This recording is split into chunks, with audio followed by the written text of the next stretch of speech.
नाती तुमची जी आहे, तुम्ही नात्याने इतरांना सांभाळताय का नाही आज? पण तुमच्या देहात जे जीव आहे,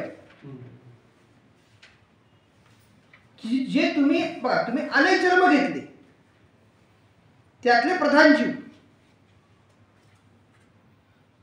तुमच्या प्रत्येकाच्या प्राप्त देहामध्ये आहे. त्यांना मुक्त दिल्याशिवाय तुमचा प्राप्त जो जीव आहे, हा जीव अवस्थेतून मुक्त होईल का? नाही होणार. मग जो जीव अवस्थेतून जेव्हा मुक्त होईल तेव्हा तो जीवात्मा अवस्थेत जाईल. आणि जीवात्मा अवस्था ही भूलोकात नाही, भुवलोकात आहे. भुवा लोकात आहे, म्हणजे परलोक सुरतीत झाला. जीवात्म्याचा रोल भूलोकात, वरच्या लोकात, परलोकात, आणि जीव हा भूलोक. हा, आणि मधला जो पाठ तयार झाला 75 हा कलियुगात आहे. कलियुगाच्या अगोदर हे नव्हतं. जीव नाळी परलोकात जायचे, पण कलियुगामध्ये ती एक लेअर वाढली गेली. अगोदर कसं जायचं, भू भुवा स्वा, भूच्या मध्ये लेअर नव्हती, ती अतृप्त आत्म्यांची लेअर वाढली गेली. मग आता काय होतं गणित, की समजा पक्षी बनायचे, पण पक्षी बनण्यावर जायचं कुठं, यमलोकी जायचं. यमलोकी प्राप्त जन्मात केलेलं पाप, एक तर गुरु जर कोण असतील तर ते जाळतात उपासनेद्वारे, नाही तर तिथं फेडायचं यमलोकात जाऊन. ते फिटल्यानंतर पुढे जन्म घ्यायचा. पाप फिटल्याशिवाय जन्म कधी मिळणार तुम्हाला? प्राप्त जन्मात पाप फेडल्याशिवाय जन्म नाही. काय करते? प्राप्त जन्मातलं पाप फेडल्याशिवाय जन्म नाही. प्राप्त जन्मात तुम्ही जे काही पाप केले, तुमचं पुण्य जरी असलं ते पाप फेडायलाच पाहिजे. पुण्यामुळे तुम्हाला काय मिळेल? जन्म घेताना तुम्हाला जरा सोय मिळेल. घोडा का गाढव, कशी राख, हा तुम्हाला चॉईस मिळेल पुण्यामुळे. पण पाप जे केलंय ते फेडायचं. मग ते दोन पद्धतीने पाहिजे. उपासनातून फेडा, नाहीतर तिथून जाऊन भोगून फेडा. मग तुम्ही मध्ये वस्त्रात घातलं, पिंडदान केलं, मग ते जीव विचार काय करतात? बघा, नाता आलं परत, नाता आलं ना, मग ते विचार काय करतात? तिकडे भोगायला लागते 100 वर्ष तरी शरीर मी वापरायला तो इतिहास. पुढचं पुढं बघितलं. तिथं मरण्यापेक्षा किंवा असं करू, आपली जी काही दारू तंबाखू जी काय राहिली करायची करून घेऊ, सगळं देहातनं करून घेऊ. हे जेव्हा ऍक्सिडेंट होतो तेव्हा बाहेर असतो, हातपाय पडल्यानंतर बाहेर असतो, तो दुखणं थांबले पण आतून बसतो. बघा ना, क्रिमिनल लोक काय करतात? खून करतात. खून, तो जीव खून करायला भाग पडतो. खून झाला, शिक्षा तो जीव भोगत नाही, तो देह भोगतो. देहाने शिक्षा भोगली आणि तो घरी आला की पुढे पडत बसतो. त्याच्या इच्छा वासना अजूनही आहे, अतृप्त आहे.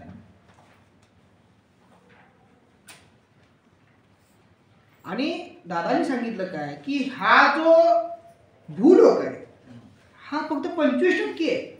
75% वरचा परलोक आहे. 75% दुःख परलोकात आहे.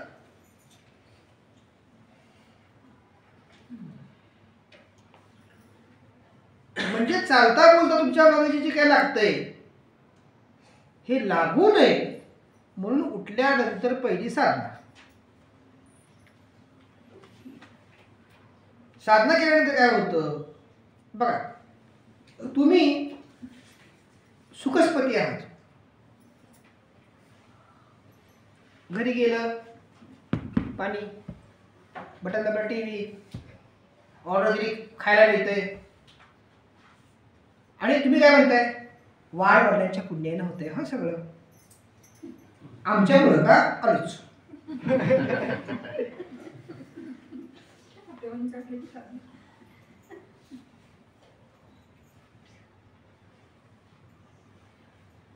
आता आपण दोघं खाऊया. तू अर्धी गोळी खा, मी अर्धी तुला. किती किती त्या देहाचा वापर हे जीव करतायत. एकेका माध्यमात देहात 6-6, 7-7 जीव येऊन बसतात. काही कळत नाही माणसाला. म्हणून दादाने पहिलं शास्त्र कुठलं काढलं? ॲक्टोप्लाझमचं. आता बघा, हे बघा शंका आहे त्याचा वैश्लक्ष योनीमध्ये.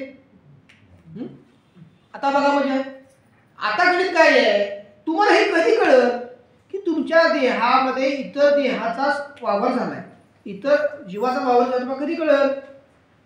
तुम्हाला सूक्ष्म आणि कारण देहाचे ज्ञान असेल तर.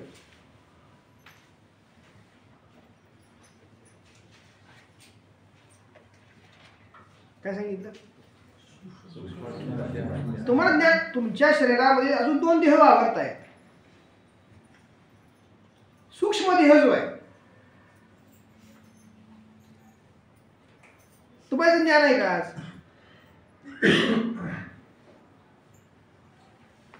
म्हणून तुम्ही अन्य प्राणी मात्रांच्या विषयाच्या वासनेच्या आहारी प्राप्त देह घालवताय.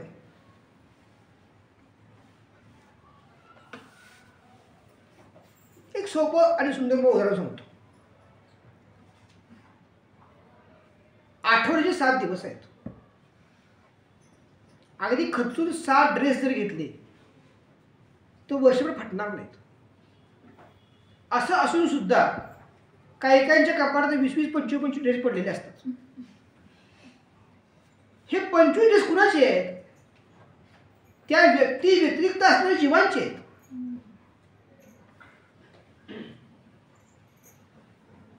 सांगू? 16 सोमवार व्रत आहे, जेवायला बोलवलंय, साडी नेसून जायचं, घडी मोडायची इथंच.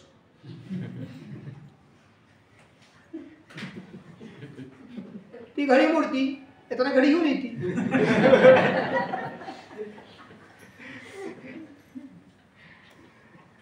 घरी आलं तर असं म्हणते, काय हो मेरा जेवण फार जड होतं, पचलंच नाही बघा मला.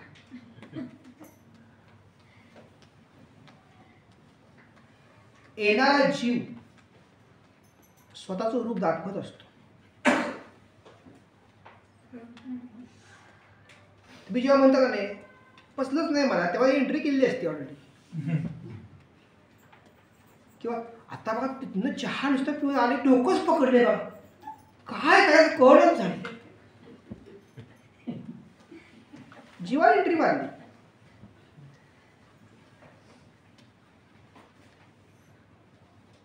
आता तुम्ही काय करता? तुम्हाला असं वाटतं गजानन महाराजांची पालखी आली, 500 रुपये दान कर. स्वामी समर्थांची पालखी आली, 1000 रुपये दान कर. बाबांची पालखी आली, 500 रुपये पर्यंत दान कर, म्हणजे आपली पित्र जातील.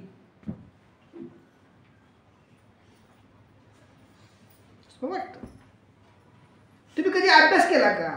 पालखी जे नेणारे असतात ते संध्याकाळी काय टाकत असतात? ते जर एवढे पवित्र असते तर त्याला पालखी वाहण्याचं काम भगवंतांनी दिलंच नसतं. ड्रायव्हर कधी मालक होतो का?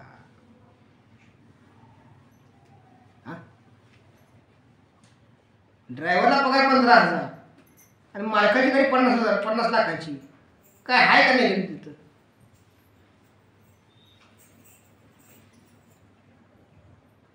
हे सगळे सोपस्कर आहेत. हे प्रयत्न तुमचे आहेत पुण्य कमवायचे, पण अंगठा बसवा मिळत नाही. काय सांगतोय?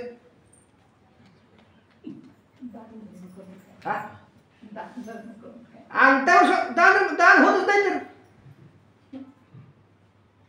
दान म्हणजे काय? दान म्हणजे काय कोण सांगत? दान म्हणजे काय सांगा मला बाबा. देणे. हा त्याचा काही बदला न घेता देणे, दुसऱ्याला देणे. देणे म्हणजे दान नाही. ज्याला खरं- आज त्या होती मागून घ्या.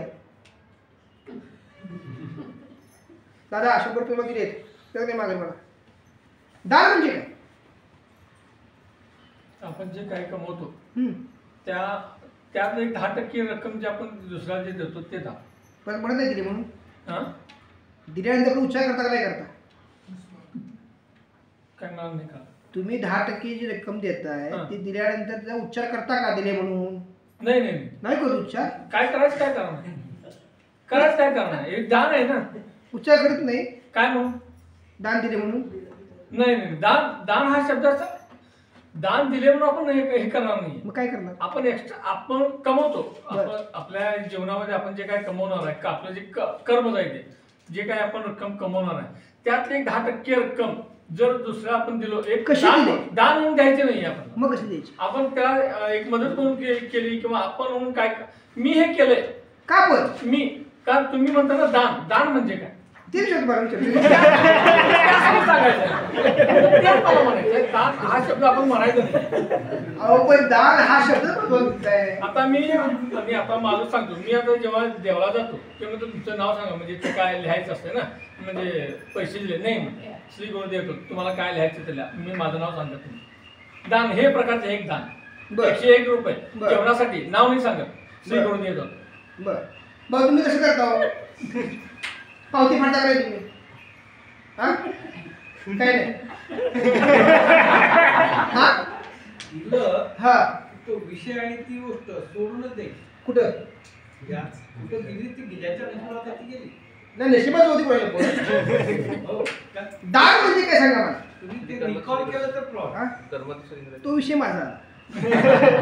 पण दान म्हणजे काय सांगा? कोण सांगत आपण ते? तुमच्या भावानं लग्नामध्ये मिळालेल्या सगळ्या वस्तू एका अनाथ आश्रमाला दान दिल्या असं आपण एक विषय आला होता. ते दान झाल्या का? दान कशाला म्हणायचं? मग दान जर झाला असेल तर लग्नानंतर सुखी झाली का दोघं जण? मला रिझल्ट पाहिजे. मला काय पाहिजे बाबा? तुम्ही जे काय करताय ते केल्यानंतर येणारी अनुभूती गरजेची नाही का? मला अनुभव नको कधी येईल परत. लग्न केलं लग्नानंतर काही वस्तू तुम्ही दान दिल्या तुमच्या म्हणण्यानुसार आणि दुसरी भांडण असलं तर दान झालं का ते? ते दान होऊ शकत नाही. निस्वार्थ बुद्धीने कुठली मनामध्ये काय माझं व्हावं किंवा काय नाही असं म्हणजे देणं कुणाला? तसं कोण त्याला देणार त्याला त्याला म्हणजे कुणाला? जो गरीब आहे ती व्यक्ती किंवा कोण गरीब आहे? त्याला काय आधार नाही असं असं कोणीच नाही. मग राहू.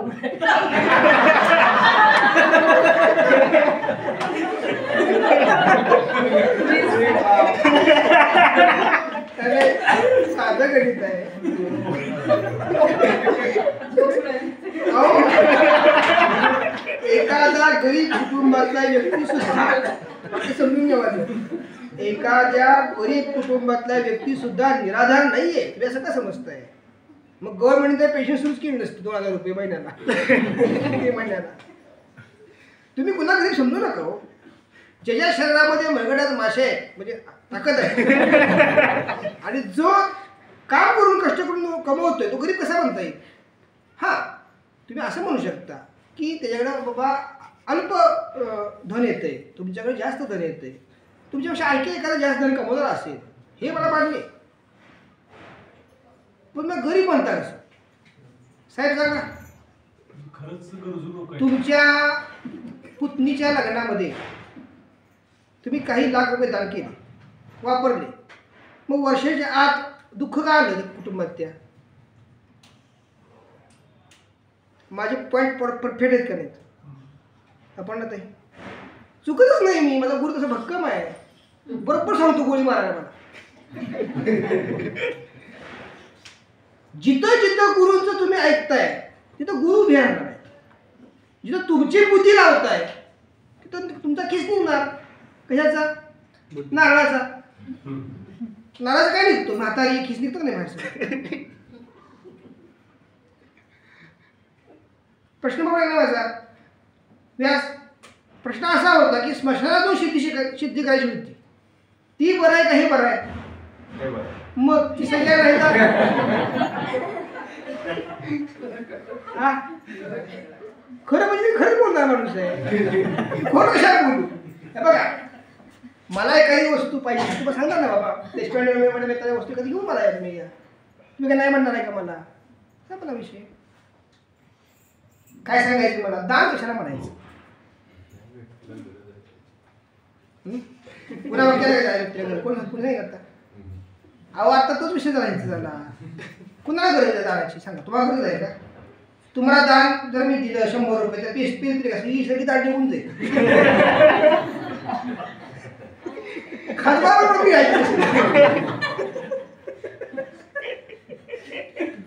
पर ते महर्षी नाव निघून जाणार व्यास कुठे नुसते महर्षी असं जरा बरं वाटतं का बघा. आज मी तिला जो दान घेईन तो व्यक्ती सुखी राहील का? मी कल्पना करणार गोष्टीची. मी तुम्हाला 100 रुपये दान तुम्ही घेणार आहे का? अहो तुम्ही रुपये खाऊ शकत नाही, 1 रुपया तुम्ही दावा खाऊ शकत नाही. पाहिजे माझ्याकडे घेऊन जावा, पचवून दाखवा मला. तुम्ही जे देताय ना ते गिव्ह अँड टेक आहे, दान नव्हे. राईट. तुम्हाला दान द्यायचा अधिकार दिला कोणी? आता बोला. तुमच्या मनात आला 500ची पावती फाडली, समर्थाला पावती फाडली, नो प्रॉब्लेम. पुढच्या जन्माच्या तुला भीक मागायची वेळ येईल 500 तुला मी देतो. समर्थ म्हणतात दान नाही होते. दान म्हणजे काय?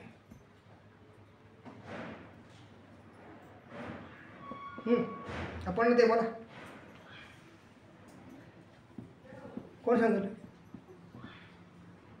सगळ्यांच्या वापा गेल्या. बरं मी सांगतो. जो जीव मृत आहे आणि त्या मृत जीवाप्रित्यर्थ तुम्हाला जे दान करायला गुरु सांगतात, जीवाच्या इच्छेनं केलेलं दान, ना की गुरुच्या. जीवाच्या इच्छेनं केलेलं दान, ना की गुरुच्या. आणि ते दान तुम्हाला कायमस्वरूपी करावं लागतं प्रत्येक वर्षी.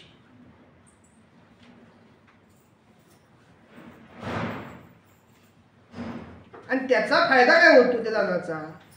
तर तुमच्या बॉडीतून ॲक्टोप्लाझम प्रवाहित होऊन ते पितर अन्नरूपी खातात. ह्याला दानाचं पूर्णत्व म्हणायचं. आता काय कळलं बोला? हा म्हणजे दान हे मृत व्यक्तीला केलं जातं. हो कोणा मृत व्यक्तीच्या त्याच्या नावानं मृत व्यक्तीच्या नावानं गुरु आज्ञेने दरवर्षी दरवर्षी गुरु सांगतील ते रुपया असू देत. तुम्ही 500ची पावती फाडली ना, गिव्ह अँड टेक. एवढं सोपं आहे? एवढं सोपं नाही का ते? मग जेव्हा तुम्ही हे न करता तुम्ही अन्य ज्या गोष्टी करता, मग काय होतं साहेब? मी तुम्हाला मागे सांगितलं, त्या पितरांना तुमचा एक सोर्स मिळतो की ह्या व्यक्तीकडं भरपूर खटोळा आहे, ह्याचं काढून घेऊया. हा मग काय होतं? तेच घडतंय ना. तुम्ही हट्टे कट्टे धडधाकडे असताना तुम्हाला आजार सुरू होतात, औषध सुरू होतात, तुम्ही अनावश्यक खर्च करायला भाग पडता. लक्षात येतंय का? हे का घडतं असं? वास्तविक 10,000 रुपये माणसापेक्षा असतील तर माणसाचा महिना टकटकीत जातो. काही काही लोकांना 50,000 पुरत नाहीत. का असं घडतं? हे जे जीव आहेत हे तुमच्या एकदा कुटुंब धारण झाले की ते त्यांचं देणं घेऊन जातात. म्हणून दादानी काय सांगितलं, वार्षिक अभिषेक सोडायचं नाही. इथलं तर जे दादानी सांगितलं 10% ते सोडायचं नाही. आणि दादानी सांगितलं तरी कोणाला द्यायचं पण नाही. आता मी अमुक देवाला गेलोय, आले मनात पार फावती. देवीविषयी पोचतोय कुठे, ते भूताविषयी पोचणार आहे.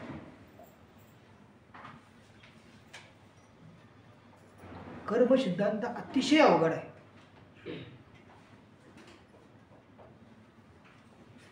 आता साधा गणित, तुम्ही एखाद्या पुजाऱ्याला 50 रुपये दिले आणि त्यांना त्याचा मावा खाल्ला, तुम्ही विचार काय केला, तो माहीत असतो तो मावा खातोय ते, तुम्ही काय म्हणता, आपल्याला काय करायचंय, आपण देवाला म्हणून दिले. पात्रता बघून तुम्ही दिलं का, तुम्हाला दोष लागला.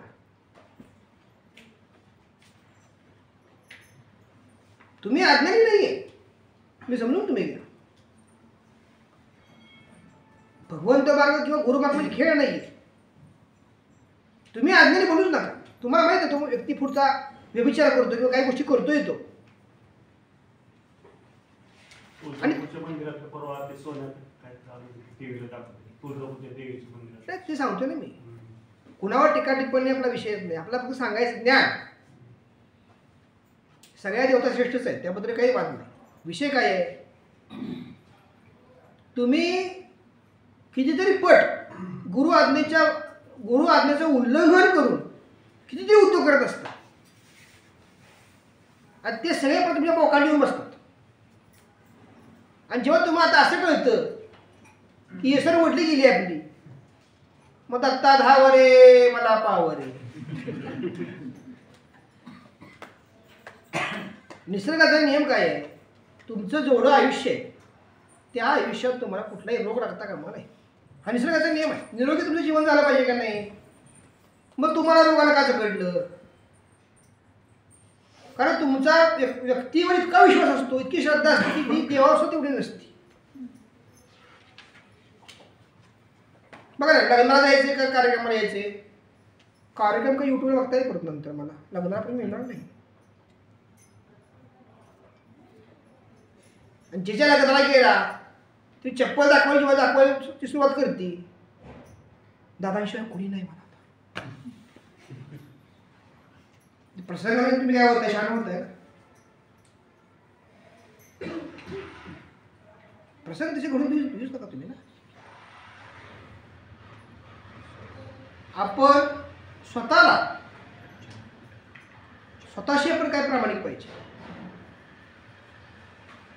तुम्हाला स्पष्ट झालं का नाही की तुमचा जन्म हे माता पिता कारकत्व जरी असले तरी तुमचा जन्म निसर्गपणे झालेला आहे.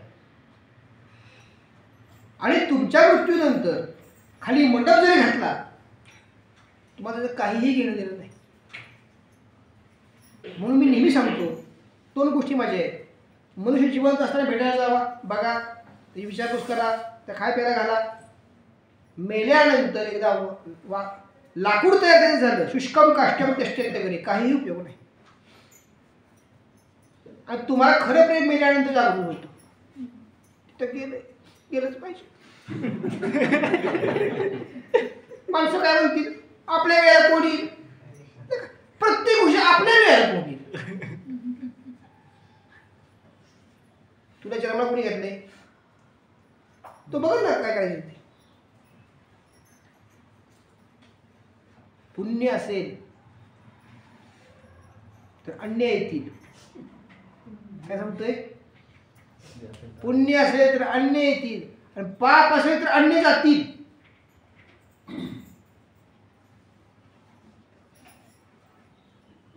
बघा ना, पोराला शिकून मोठं केलं, पोरगा अमेरिकेला गेलं, फॉरेनला कुठेतरी गेलं, बाप किंवा घरातली कोणती व्यक्ती घरामध्ये ऑफ झाली, मुलगा फोनवर सांगतो क्रियाकर्म करून घ्या, मला यायला जमणार नाही. ह्या बापाने सगळ्या गावाचं धुतलं असेल आयुष्यभर, पण ह्याचा लेख ह्याच्यापाशी येऊ शकत नाही. त्यावेळेला पुण्य नाही, अन्य गेले. पाप आलं ना, अन्य गेले, पुण्य आले, अन्य आले. हे बघा, ही सिस्टीम युनिव्हर्स सिस्टीम आहे का नाही हे तुम्ही समजून घ्या. तुम्ही काहीच नाही आहात, तुम्ही जे करताय ना तुम्हाला तेच मिळते माघारी.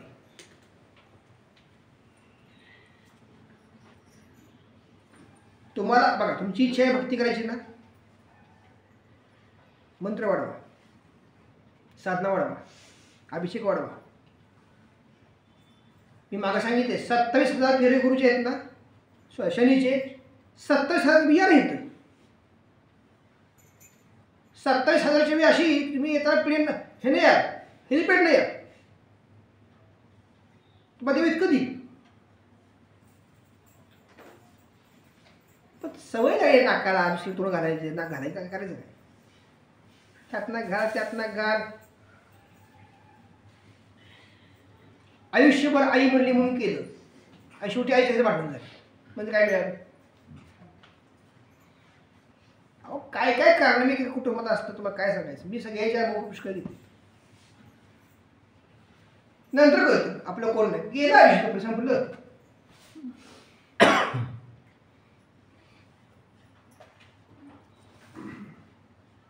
पर्णकुटीत राहण्याचे तुमचे दिवस संपले आता.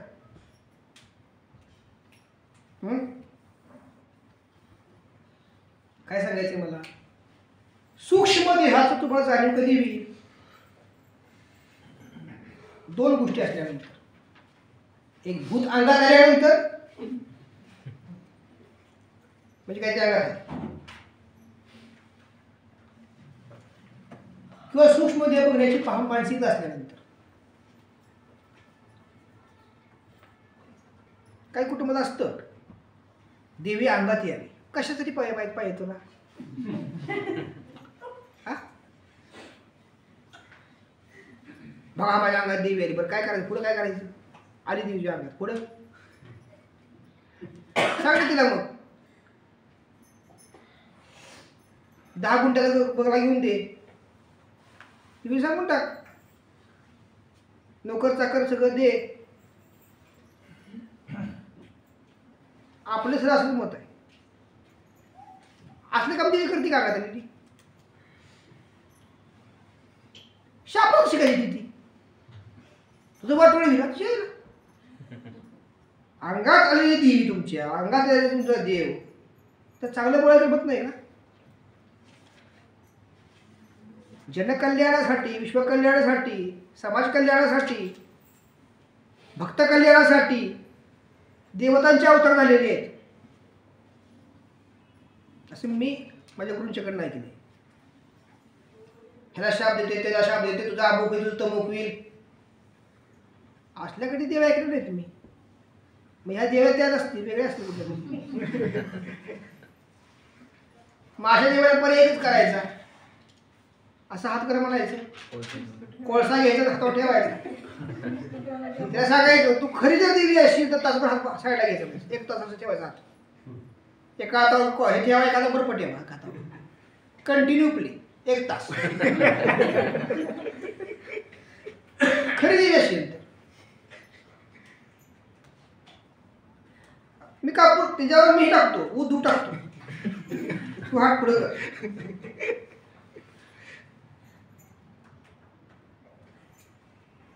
मग ती सांगते मी देवी नाही, माझ्या अंगात दुसरं काहीतरी आहे म्हणून. खरं असलं पण मग आपलं काय झालं तर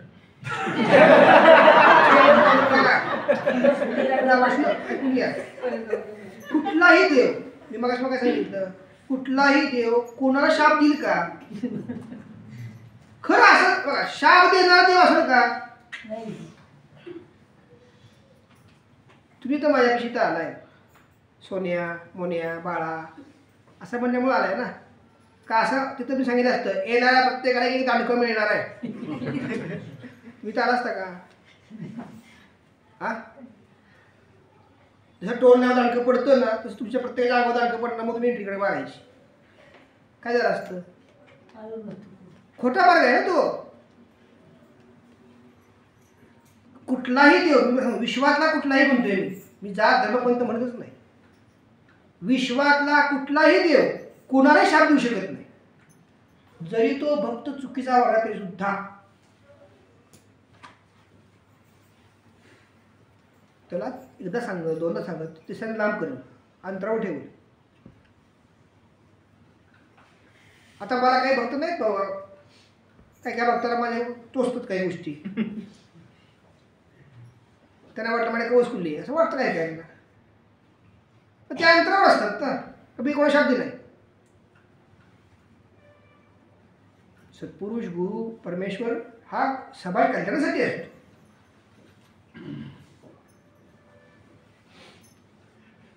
आता देखना त्यांच्या अंगावर थुंकलं ते, मग त्याने काय चांगलं काढलं का दाखव तुझं समजा इकडे म्हणून. काय असतं, पाप असतं, कर्म असतात. विषय समजतोय का? तुमच्या कुटुंबात जरी कोणी व्यक्ती म्हणली का नाही तुझं असं बी, तुझ्या अंगात घुसले म्हणायचं काय ते पहिले काढून म्हणायचं. सूक्ष्म देह, स्थूल देह समजण्याचे 12 वर्ष आहेत, सूक्ष्म देह समजण्याला 12 वर्ष आहेत, कारण देहाला 12 वर्ष आहेत. 36 वर्षाची उपासना आहे सगळी. पण गुरुसमोर तुम्ही जरी बसला तर 36 सेकंद पुष्कळ झाले. गुरुने समजायला की ह्याच्या अंगात काय आहे. आता मी सांगितलं मग 5 ऋणानुबंध आहेत. अनुकूल ऋणानुबंध असल्यानंतर काय होणार, सुख शांती समाधान मिळणार. प्रतिकूल ऋणानुबंध असेल तर काय होईल, दुःख आणि अशांत जायला.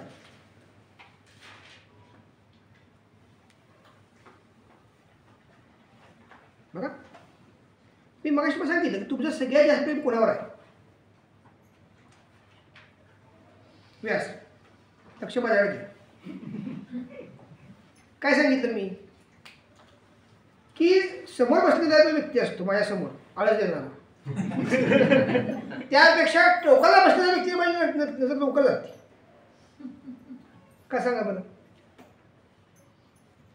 कारण त्या माणसाला असं वाटतं आपल्याला कोण बघतच नाही. घार हिंडते आकाशी चित्रची पिल्लापाशी.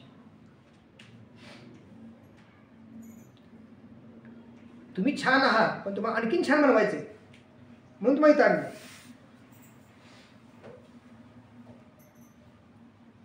आणि काय असतं, सवय नसती, मान्य आहे मला. 3 तासाचा पिक्चर असतो, तिथं पण एकत्र बसत नाही आपण व्यवस्थित. हा तर किती तासाचा पिक्चर चाललाय हा. पहिल्यांदा हीच अवस्था होती, नंतर मागचं जे माकड शेपूट निघून जायला लागलं. असं असतं पहिल्यांदा, शेपूट असतं पाठीमागं, ते हळूहळू असं होतं, शेपूट निघून जातं, 90 डिग्री पण तयार होती. असू दे, काय सांगायचं मला, तुम्ही तुमचे 5 ऋणानुबंध जे आहेत हे तुम्हाला अनुकूल आहेत का.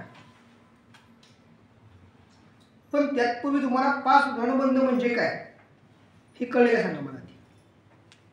ऋणानुबंध म्हणजे काय सांगू शकाल कोण. आपल्या संपर्कातले माणसं. बरं, कुठली पण कॉन्टॅक्टमध्ये कॉन्टॅक्टलेस. बघा जन्म कर्म ऋणानुबंध म्हणजे कोण, स्वतः. जन्म कर्म ऋणानुबंध, स्वतःचं सुख शांती समाधान. काही माणसं अशी असतात, मेकअप आहे ना मा, स्वतःच फक्त बघायचं. जन्म कर्म, जन्म जन्मांतर, मी माझी बायको माझी पोर.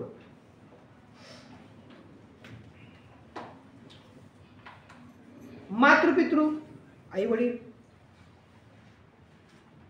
देवाधिक गतजन्मातले देवता त्यांचं कारकत्व, इहजन्मातले देवता त्यांचं कारकत्व,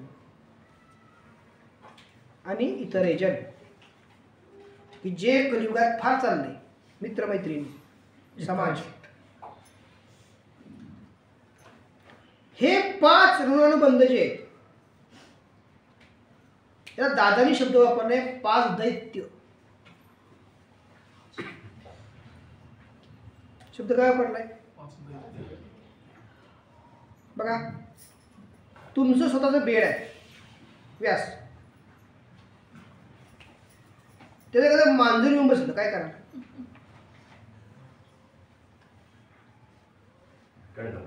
हा, मांजराला हाकलणार.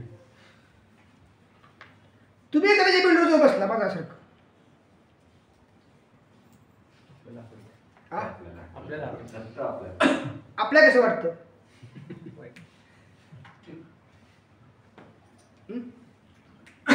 त्यावेळी वाटणार नाही का मी हाकलल्यानंतर मांजराला? त्या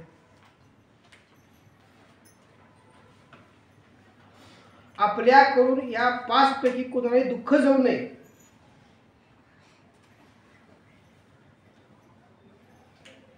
अशी अवस्था तुमच्या प्राप्त जन्मामध्ये तुम्ही प्राप्त करू शकाल का?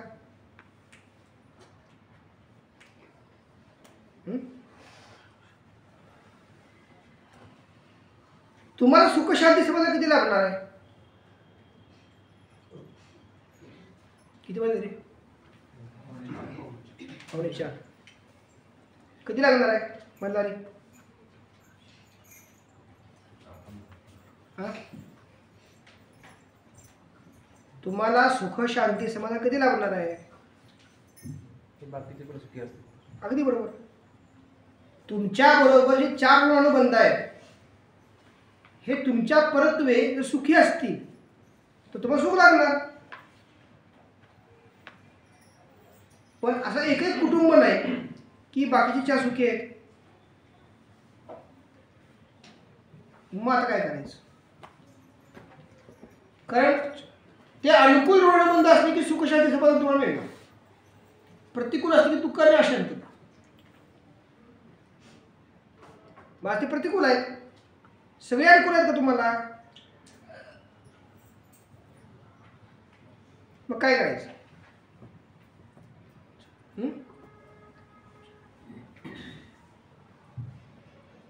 बघा, आता तुम्हाला प्रारंभी काय करायला सांगितलं मी, एक सेवेचा वार घ्या.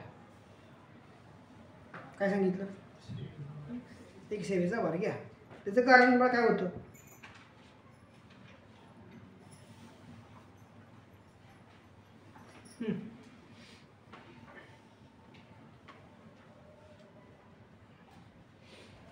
एक काम करा, असं बसा आणि एक माय बाबांची घ्या. मी जवळ येतो म्हणतो. ओम श्री साईनाथ आहे